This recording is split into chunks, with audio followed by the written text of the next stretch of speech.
देवाला शरण जाऊन त्याचे अखंड नामस्मरण करत जावं, म्हणजे सर्व काही मिळतं. प्रपंचाची आवड असू नये, मात्र प्रपंचातल्या कर्तव्याची आवड असावी. प्रपंचातली कर्तव्य करणं हे पवित्र आहे, हे खरं आहे, पण त्यात गुंतून राहू नये. आणि म्हणून आपण मनाने भगवंताचे होऊन राहावं, देवाला मानावं आणि जे त्याला आवडेल तेच करावं.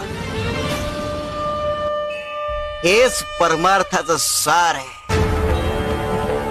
अरे देह केव्हा जाईल याचा काही नेम नाही, पण भगवंताचा विसर हेच मोठं पाप आहे. अरे काल झालेला आज सुधारता येत नाही, पण चालू क्षण मात्र